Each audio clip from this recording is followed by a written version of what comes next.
বরিশালে আজও সকাল ৬টা থেকে রাত ১০টা পর্যন্ত কারফিউ শিথিল করা হয়েছে। সেখান থেকে এই বিষয়ে আরও জানাচ্ছেন সহকর্মী পারভেজ রাসেল।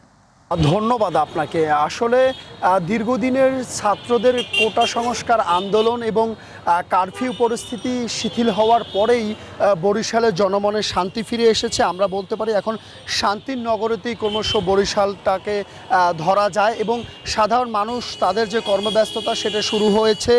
প্রথমে সকাল ৬টা থেকে সন্ধ্যা ৬টা অবধি পর্যন্ত ছিল কারফিউ শিথিল, তার পরবর্তীতে এখন বাড়িয়ে আজ কিন্তু সকাল ৬টা থেকে রাত ১০টা অবধি পর্যন্ত কারফিউ পরিস্থিতি শিথিল করা হয়েছে এবং এতে সাধারণ মানুষ অনেকটা স্বস্তি ফিরে পেয়েছে। পাশাপাশি কর্মব্যস্ত যারা মানুষ রয়েছে, দিনমজুর রয়েছে, শ্রমজীবী মানুষ রয়েছে, তারা তাদের কর্মস্থলগুলোতে যোগ দিতে পেরেছে।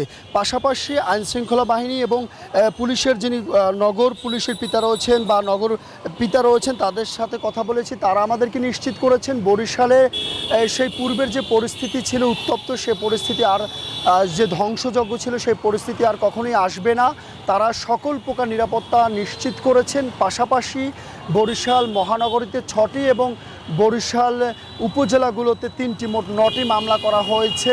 কোটা সংস্কারের নামে যে দীর্ঘদিন ভাঙচুর বা হামলা সংঘর্ষ চালানো হয়েছে তাতে 9টি মামলায় প্রায় 3000-এর মতো অজ্ঞাত আসামি করা হয়েছে এবং এদেরকে চিহ্নিত করে আসলে গ্রেপ্তার অভিযান চালানো হচ্ছে। এতে সাধারণ মানুষের মধ্যে যেমন ভয়টা কেটেছে, পাশাপাশি তাদের মধ্যে স্বস্তি ফিরে এসেছে এবং আমাদেরও প্রত্যাশা রয়েছে যে আগামীর একটি নিরাপদ সুন্দর বরিশাল গড়ে ওঠা হোক। তো আপাতত এই রয়েছে বরিশাল থেকে আমার কাছে কারফিউ এবং সার্বিক পরিস্থিতির যতটুকু তথ্য ছিল।